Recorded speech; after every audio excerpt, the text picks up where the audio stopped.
Welcome to Lesson 10, Creating Images for the Web and Application Design. Whether you're creating something that's going to appear in a browser or in an application, you're going to want to create the images pretty much the same way. Now, a couple things. I have an image open and I'm selecting image size. And the reason I'm doing that is because when you're creating things for web or for application design, everything is pretty much based upon pixel size. So let's say that you're building an application that is going to be 800 pixels wide. Well, if you want something that's going to be 25% of that, then of course you would just make it 200 pixels. It doesn't matter what the resolution is. The pixels are all that matters because there's only so many pixels on the screen. Now let's say that I'm creating this for the web and I'm making something that is 960 pixels wide and I want something that's much smaller. Well then, of course, I can go all the way down 150, and when I click OK, before I do that, I want to make sure that I've got bicubic sharper for reduction selected so that it sharpens the edges a bit for me, and I click OK. When you resize something, of course, it's going to appear much smaller. You can double-click on the Zoom tool to bring something up to the actual size. Now let me just go over a couple other things. When you choose to save this for a different format, you can choose Save for Web. And depending upon the content, you'll want to save it in a different file format. Now up at the top here, I can see the original, just the optimized, 2UP or 4UP. I'm going to leave this at 2UP. Here's my original, and here's my PNG 24 because that happens to be the last preset that I selected. Typically, depending upon what you're saving, you would use one of the popular formats, and that would be JPEG or PNG.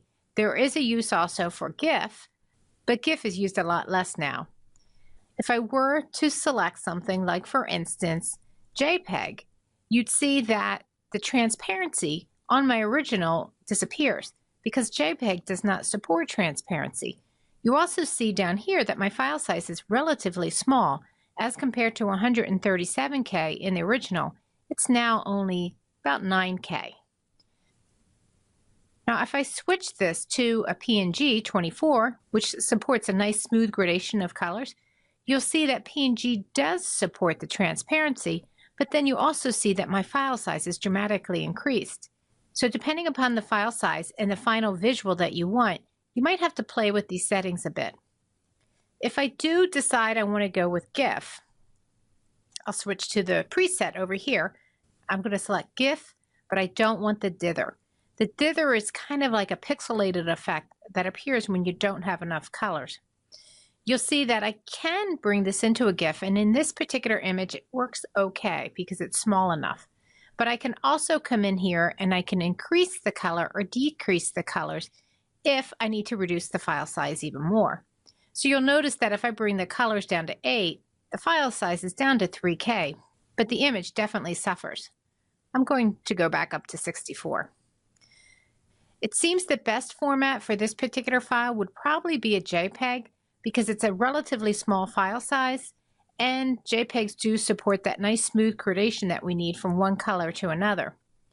GIFs generally are great for logos and solid colors, and PNGs are perfect for pretty much everything, but they're big in file size. So unless you're doing something where you have the luxury of being able to have larger file sizes, then you want to stay away from PNG.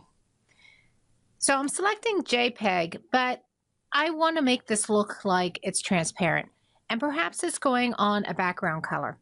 You can fake transparency with JPEG by clicking on matte.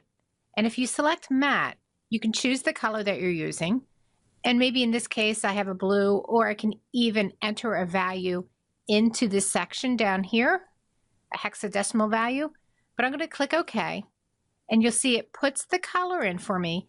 And in fact, when I preview by clicking down on the preview button, you'll see that when it opens up in the browser,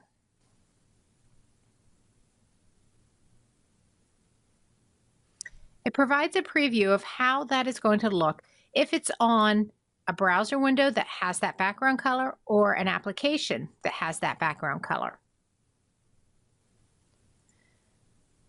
Once you're done, you can select Save, choose where you want to put this file, give it a name. I'm just going to call this Shake. It's a PNG, and click Save. And then I go back to my original file.